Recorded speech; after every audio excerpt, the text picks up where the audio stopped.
ఖచ్చితంగా అసెంబ్లీలో ప్రధాన ప్రతిపక్ష పాత్ర వైఎస్ఆర్సీపీదే అని ఉత్తరాంధ్ర జిల్లాల కోఆర్డినేటర్ కురసాల కన్నాబాబు అన్నారు. వైఎస్ఆర్సీపీకి ప్రధాన ప్రతిపక్షంగా గుర్తిస్తే తన రంగు బయటపడుతుందని చంద్రబాబు భయపడుతున్నారు. ఎన్టీ రామారావు గారిని దింపేసినప్పుడు యనమల రామకృష్ణ గారు స్పీకర్గా ఉండి చంద్రబాబు నాయుడు గారిని ముఖ్యమంత్రిగా వాళ్ళే ప్రకటించుకుని సాక్షాత్తు ఆనాటికి సభానాయకుడిగా ఉన్న ఆయన బొమ్మ పెట్టి గెలిచిన నాయకులు కనీసం ఎన్టీ రామారావుకు మైక్ ఇవ్వలేదు. వీళ్ళ సభా మర్యాదల గురించి లెక్చర్లు కొడుతున్నారు. పోనీ గవర్నర్లకి గౌరవాలు గురించి మాట్లాడుతున్నారు. ఇప్పుడు మీకు బాగా గుర్తుంటే 2009, 2014 మధ్య ఆ సభలో నేను కూడా ఆ రోజు శాసనసభ్యుడిగా ఉన్నా. ఆ సభలో ఆనాటి తెలుగుదేశం పార్టీ శాసనసభ్యుడిగా ఉన్న రేవంత్ రెడ్డి గారు ఈరోజు ఆయన తెలంగాణకు ముఖ్యమంత్రిగా ఉన్నారు. చంద్రబాబు నాయుడు గారి తరఫున చాలా కీలకంగా రాజకీయాలు చేసి చాలా హుషారుగా రాజకీయాలు చేసే నాయకుడిగా ఉండి ఆ రోజు నరసింహన్ గారు గవర్నర్గా ఉంటే ఆయన వైఖరికి నరసింహన్ గారే బిత్తరపోయి ఆ తర్వాత ఆగ్రహం వ్యక్తం చేశారు. ఈయన మైకులు విరుచుకుంటూ వెళ్ళి పోడియం దగ్గరికి వెళ్ళి పేపర్లు చింపి వీళ్ళందరూ ఆయన ముఖాన పేపర్లు కొట్టారు. మీరు కావాలంటే పాత వీడియోలు తీసుకుని చూడండి.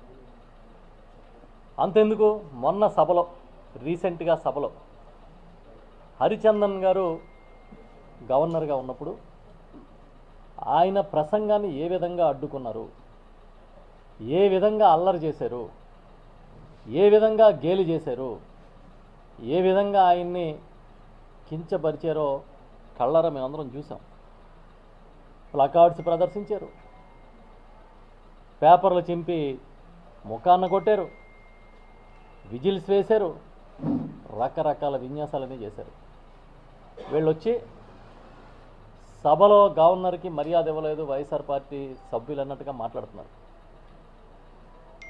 నిన్న జరిగిన వైసీపీ బాయ్కట్, గవర్నర్ ప్రసంగాన్ని బాయ్కట్ చేసిన సంఘటనలో ఎక్కడైనా అవాంఛనీయ సంఘటన జరిగిందా? వైఎస్ఆర్ పార్టీ నాయకులు ప్రజాప్రతినిధులు ఎక్కడన్నా అవాంఛనీయంగా ప్రవర్తించారా? చెప్పండి మీరు. నిరసనగా వాకౌట్ చేసి వెళ్ళిపోవడం అనేది చాలా కాలం నుంచి ఆనవాయితీగా వస్తుంది. చాలా పార్టీలు చేస్తూనే ఉన్నాయి. ఈరోజు ఇదేదో గవర్నర్ గారికి అవమానం జరిగినట్టుగా, అది వైఎస్ఆర్ పార్టీ మాత్రమే చేసినట్టుగా, చంద్రబాబు నాయుడు గారి ప్రభుత్వం కానీ ఉన్నప్పుడు ఆయన పార్టీ నాయకులు, కార్యకర్తలు, లేదంటే వాళ్ళ ప్రజాప్రతినిధులు చాలా నిబంధనలకి నిబద్ధతతో అమలు చేసే మహాశక్తుల్లాగా మాట్లాడుతున్నారు. చెప్పేవాడు ఉంటే మేమందరం వింటున్నాం కదా అని చెప్పి మీ ఇష్టం వచ్చినట్టు చెప్తున్నారు. వాళ్ళ ఉదయం నుంచి చూసినప్పుడు అసలు ఇప్పుడు మళ్ళీ ధన్యవాదాల తీర్మానంలో చంద్రబాబు నాయుడు గారు మాట్లాడింది చూస్తే ఒక సినిమాలో డైలాగ్ ఒకటి ఉంటుంది, చాలా పాపులర్ డైలాగు. ఎవరి డప్పు వాళ్ళే కొట్టుకోవాలరా, కొట్టండిరా డప్పు అంటాడు ఆయన హీరో.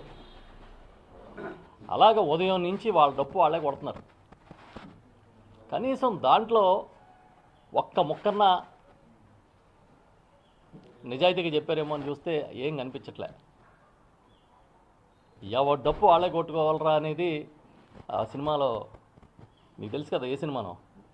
పవన్ కళ్యాణ్ గారి సినిమా గబ్బర్ సింగ్ కదా, ఆయన చెప్తున్నారు సోదరుడు. గబ్బర్ సింగ్ సినిమాలో చెప్తారు కదా, అలాగా చంద్రబాబు నాయుడు గారి డప్పు ఆయనే కొట్టుకుంటున్నాడు పొద్దుటి నుంచి. మాకు ఆశ్చర్యంగా ఉంది, ఇంత గౌరవ సభలో ఎంత పచ్చిగా అబద్ధాలు చెప్పొచ్చా?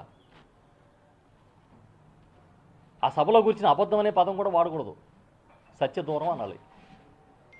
అలాంటి గౌరవ సభలో ఇన్ని పచ్చి అబద్ధాలు చెప్తూ ఉంటే ఆశ్చర్యంగా ఉంది. మిమ్మల్ని మీరే పొగుడుకోవడం, మీ డబ్బా మీరే కొట్టుకోవడం కాదు, పరస్పరంగా డబ్బా కొట్టుకోవడం కాదు.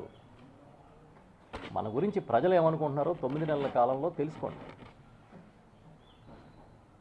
మన గురించి ఏ వర్గాలు ఈయన చేతిలో మళ్ళీ మోసపోయామని అప్పుడే తల కొట్టుకుంటున్నారో చెప్పులతో కొట్టుకుంటున్నారో తెలుసుకోండి. నిరుద్యోగులైతే గ్రూప్ 2 ఉద్యోగులైతే 2 రోజుల క్రితం తప్పు చేశామని నడి రోడ్డు మీద కూర్చుని చెప్పులతో లెంపలు కొట్టుకుంటున్నారు, లెంపలు వేసుకుంటున్నారు.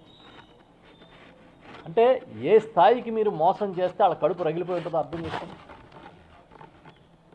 ఒక పక్క వాస్తవాలు ఎలా ఉంటాయి, మీరు కూర్చుని విపరీతంగా అబద్ధాలు మాట్లాడుతున్నారు. ఆర్థిక వ్యవస్థ నిర్వీర్యం అయిపోయింది అని చెప్తున్నారు. ఇప్పటికే చాలా సందర్భాల్లో ఈ రాష్ట్రంలో ఆర్థిక వ్యవస్థ ఎలా ఉంది గత 5 ఏళ్ల కాలంలో 19-24 మధ్య ఇప్పుడు ఎలా ఉంది కళ్ళకు కట్టినట్టుగా మా నాయకుడు జగన్మోహన్ రెడ్డి గారు చాలాసార్లు ఉదాహరణంగా వివరించారు, చాలాసార్లు చెప్పారు. మళ్ళీ అవన్నీ నేను చెబితే రిపీటేషన్ కింద ఉంటుంది కాబట్టి చాలా సింపుల్గా 2-3 విషయాలు చెప్తా. అప్పులు అప్పులు అప్పులు అని చెప్పారు. ఫస్ట్ ఏం చెప్పారు,